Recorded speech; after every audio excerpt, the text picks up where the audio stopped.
Have you ever asked yourself as a projector, was that an invitation? Like, can I say something here? Or can I start something now? Like, I think that was an invitation. Was it an invitation? Am I doing this right? If you're a projector, you already know that your human design strategy is to wait for the invitation. And if you are like any of the many projector clients I get who are totally confused by this, I want you to know you're not alone. It is completely understandable to be confused by the nuances and the limitations and like the details of what it means to wait for the invitation, because there is so much conflicting information online. In the last decade of experimenting with my human design and supporting my fellow projectors to do the same, the number one topic that has come up again and again and again and again is some version of, Carolyn, what does a true invitation look like, sound like, feel like? How will I know if it's really an invitation? And when do I need to wait for an invitation? Like, what is that? What is that? How do I do this? So what I'm going to do in this video is I'm going to walk you through a series of real life scenarios, things that I've experienced or my clients have experienced or both. And I'm going to tell you what is an invitation and what's not. To start, let's determine the parameters of what constitutes a real invitation from a human design perspective when we use this term. And I do go into this more in the Projector Beginners course. I'll link that in the description here. But to start, here's the dot point version. You need an invitation if you're going to do something with someone, but not if you're going to do something on your own. You need an invite to all the small, medium, and large things in life, not just the big things that seems to be parroted all over the internet at the moment. An invitation means the person wants you and you specifically, so you're not just another bum on the seat at the event, or you're not just a number at a party. An invite makes you feel special, seen, heard, valued. And invitations need to come from other people, not the non-physical realm, not your intuition, not your angelic team, not the universe. A good rule of thumb is if your atheist neighbor can't see or hear the invitation, it doesn't count. Hey, if you've never heard those principles spelled out like that before, can you do me a favor and give this video a thumbs up? That will communicate to me that you really value my work as a projector, and it makes it easier to continue to produce content like this for you. Scenario number one, I got an email from a company I used to work for 15 years ago, and I loved this company. It was like my favorite job that I ever did, ever, in all of the many, many things I did before I got into business. And even in my part-time days in business, I have not loved a job more than this one. Now, in the email, it said an invitation, and it was an invitation to their 40th birthday party. So they'd been operating for 40 years. And it's really easy as projectors to trip over this term invitation and go, oh, but I got an invite, right? However, this invitation was sent out to all staff members who had ever worked for this company in the last 40 years. And it was sent out by somebody who didn't know me. I'd never heard this person's name before. And because it was sent out to everybody, it's not a specialized, specific invitation for me specifically. And for me to go along to their giant birthday party, that would have been really lovely because I would have been able to connect with people that I was on the same page as me, had similar values around like education of young people. It would have been this like beautiful nostalgic experience in theory. However, it would have taken me more than a day to travel down to where that location is that they're having their big birthday camping weekend. And it would have taken so much effort on my part. So be mindful when you receive an invitation where you haven't been singled out, where you haven't been handpicked, and it's going to take effort on your part to get there. It's not really an invitation. Okay, an invitation is where you are handpicked and selected and they want you and you specifically, which is what one of the main things that this email invitation to the birthday party lacked.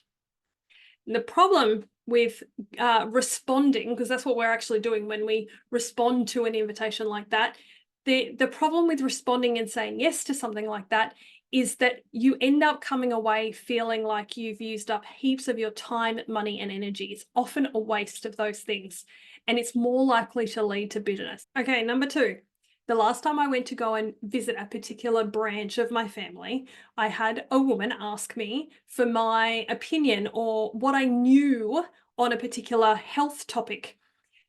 Now, as projectors, we can get really excited when people ask us, like, what do you know about this? Or what do you think about this? Or can you tell me about this? I'd like to know what you think about X, right? However, a word of caution. What I knew about this person is historically, they have never wanted to talk about anything serious with me ever, right? So I have this pattern that says, this person doesn't really recognize me. So I noticed my discomfort as she asked me, and I proceeded with caution in sharing what I knew on the topic. And what was really interesting is that it went nowhere. I struggled to share anything that she found useful. And the reason for that is because when somebody invites us to speak, but they don't genuinely value us, in this case, this person was looking to prove that actually, oh, this Carolyn person who I'm related to actually doesn't really know that much. Oh, let me just prove to myself that she's not that clever, she's not that wise, she's not that knowledgeable, right? So sometimes, depending on our relational patterns that were set up in childhood, sometimes as projectors, we can fall into the trap of having people ask us to prove ourselves, or they're sort of just poking. They might tease, they might push the boundaries of their relationship with us. And it's really useful if you can, as much as possible, pay attention to how it feels for you. Do you feel like the person who is inviting you to speak, do they actually value you? Have they historically been genuinely interested in your perspective on a topic? And if the answer is no, can you just politely decline to comment?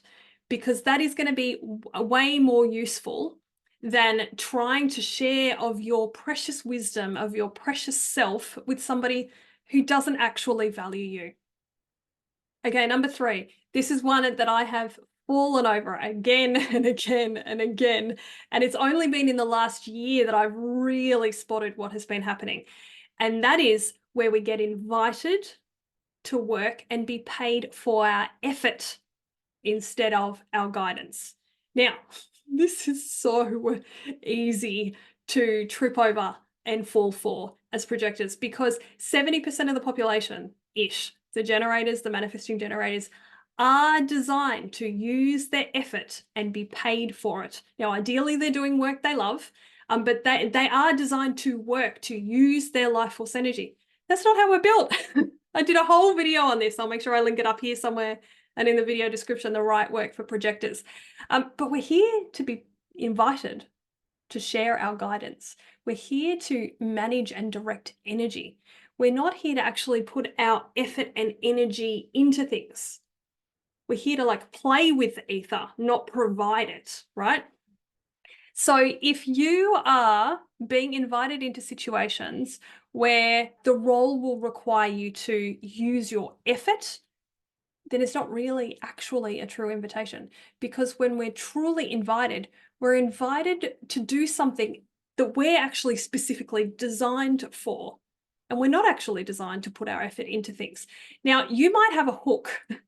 Now, if you've been watching this video through, you'll know that I had an experience that my favorite job prior to going into business was working with young people. So young people in education, and I adore it. So you might have any number of hooks that keep pulling you into this. You might need the money. Totally understandable. You might have some funky beliefs around what it means to work. Now, at different points, I've had both of those. But the thing that kept hooking me in, even multiple part-time jobs as I've been running this business, is I adore working with children and young people. So I would keep being pulled into these roles. I would keep being invited into roles where I would have exposure to an opportunity to guide young people.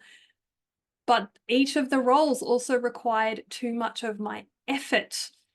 And so it took a really long time for me to spot what was really happening. And I know that ultimately I will end up working more and more with children, but it will be in a capacity that allows me to guide. So have a look for that one. Are you being invited into roles where you're actually being asked to put your effort into things? And if so, it's not a true invitation. Number 4 is when a coach or a therapist or a mentor, so in a professional capacity, or a family member or a friend or some loved one of some description invites you to do something, suggests that you do something that they believe is in your best interest, that they believe will help you. Often this is not an invitation. It's not something that you should genuinely do. So let's tease it apart. There are a huge number of coaches and therapists, and I had another thing in here. Just some sort of healer, mentor person, right? So somebody who you're paying money to get advice or get support from. And if they don't know how you're energetically wired as a projector, as a human being, they don't understand human design.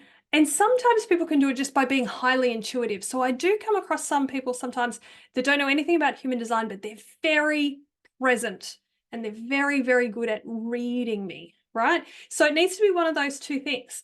So if the person has a way, a system like human design to be able to see what is genuinely correct for you, and or they're incredibly present, intuitive, and can feel, sense, or know what is correct for you individually, and you separate from the next person and the last person and separate from themselves. If somebody doesn't have one or both of those things happening, it is extremely likely that they're going to invite you to do things in your life, your relationships, your business that just worked for them. They'll be like, here's my proven 7-step system to get you from A to B. Or here's the science that says that we should all be doing blah, blah, blah. But is that correct for you? Like, really?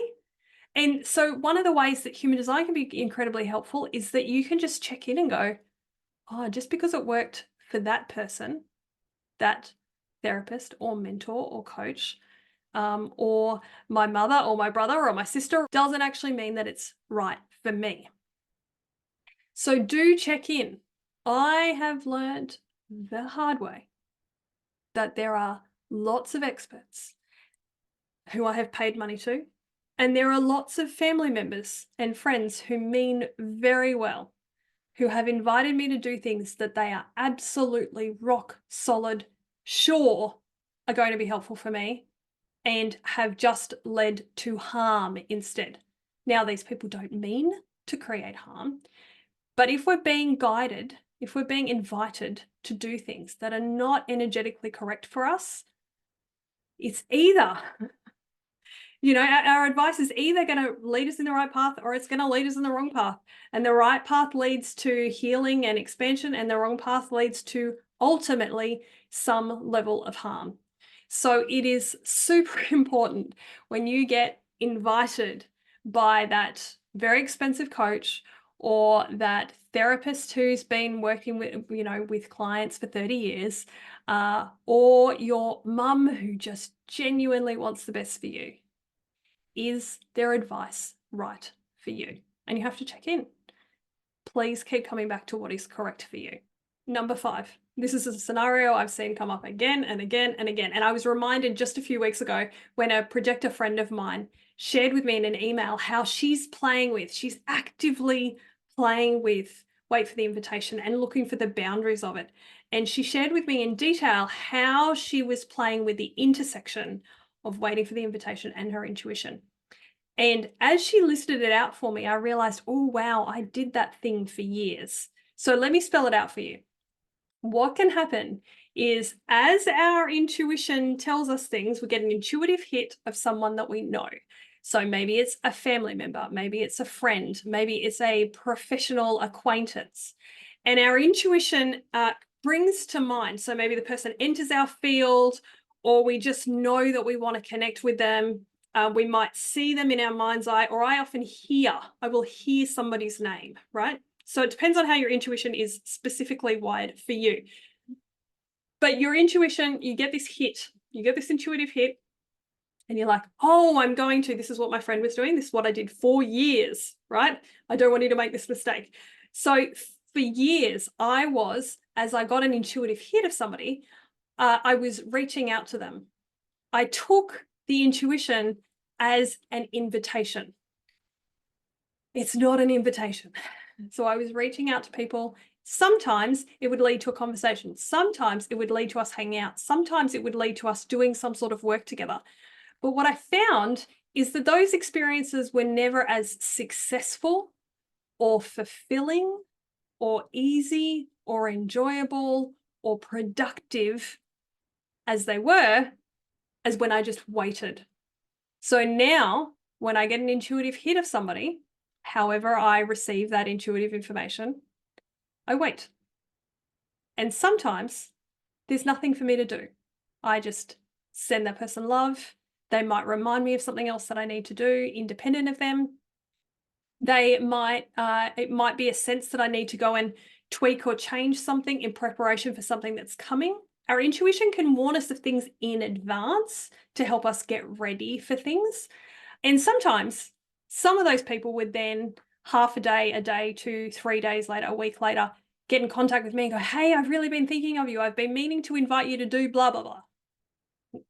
Right? The point I really want to make here is that your intuition is not an invitation. And it harks back to what I said much earlier in this video of if you're atheist, whoever in your community, assuming you have some people who do not believe in God, universe, spirit, source, the everything. If that atheist person could not see or hear the invitation, as in they can't see the text message that's invited you, or their Facebook message, or their email, or they can't hear somebody call you on the phone and ask you to do something. Sometimes invitations will be like the body language. You'll be in a room and you look at somebody and their body language says, come talk to me. Like, it's so obvious to anybody who understands body language and how physiology can communicate. If there's none of those things, there's no invitation. So I implore you to wait. And you can do as my friend did and actively really play with, experiment with what does it mean to wait for the invitation.